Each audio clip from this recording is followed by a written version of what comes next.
Alright, I went ahead and took off the serpentine belt. That was a size 16. I do have the serpentine belt tool, so that was pretty easy to pull the tension off and remove the belt. I did go ahead and unscrew the T50. You have two T50 screws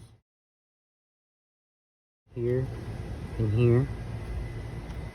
Back here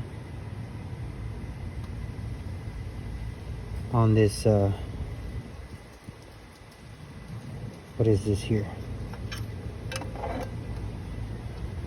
On this bracket, you got 3 screws, which, here, let me set this back, which this here is a size 14. This here is a size 14. I'm sorry, this here. And then this here is a size 13 socket, which I already got those removed. So this bracket comes off. Now I'm gonna go ahead and disconnect that, which I believe that's a size 10, and remove these T50 screws. This way I can pull the alternator up, and there's a clip down there, a harness clip. Unfortunately, without a camera guy, it's a little difficult doing this, so I'll get back with you guys once I have everything disconnected. So this is what it looks like with the alternator removed from the car. Here are your 2 T50, one here, one here. This is that harness clip I was telling you about underneath the alternator. This is that 10mm wrench. The battery that goes to the battery.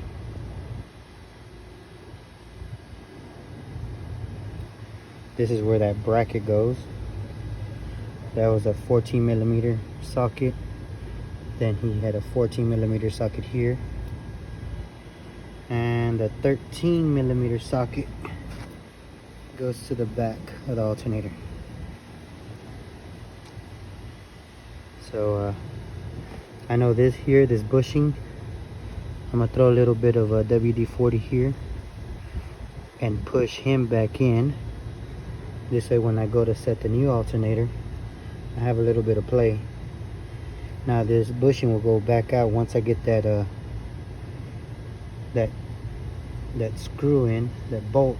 Once I get that bolt back in, this bushing will be pushed right back in, right back out this way. Right now I'm gonna throw some WD-40 in and push it out. That way it gives me enough room and enough play to put in this new alternator.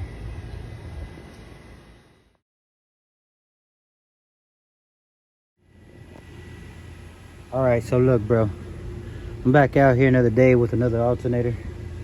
The alternator I had ordered in, unfortunately, wasn't the one that went to this car. For whatever reason, it didn't fit. I'll show a few pictures of the alternator I had gotten before from Summit Racing.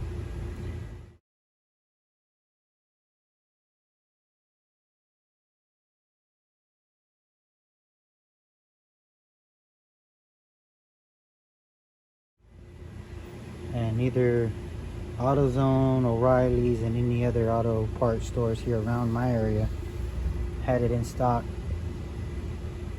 They were able to order the alternator needed, but it was going to take a few weeks.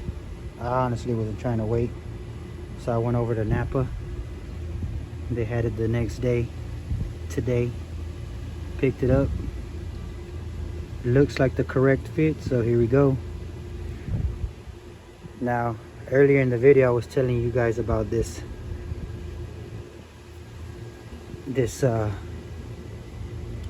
I don't know what this is. What is it? A bushing or whatnot.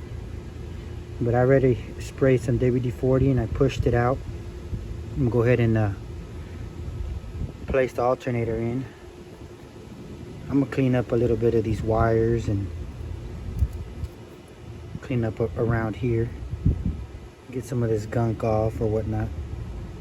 Then I'll place the alternator in, connect it, make sure it's a right fit. So then I can put the serpentine belt back in.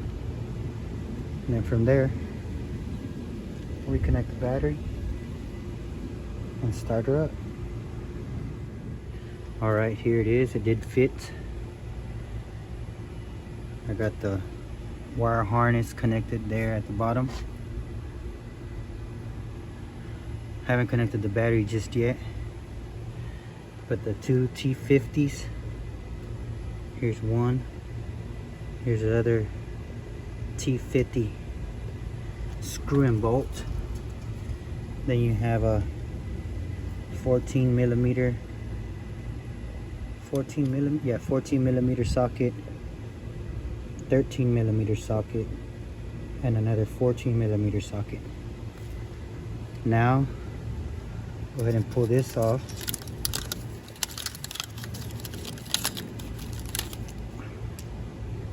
And let's get this belt back on.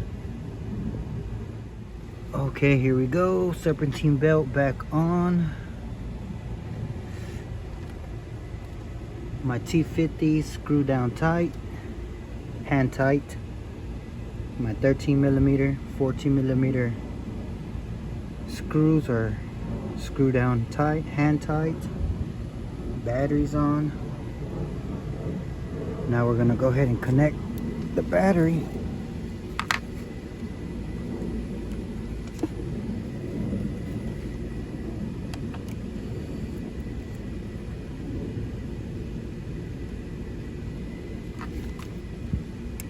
Let's see.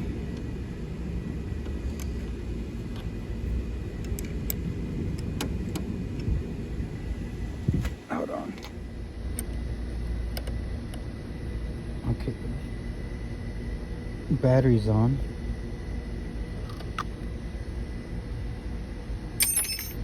Let's crank her up.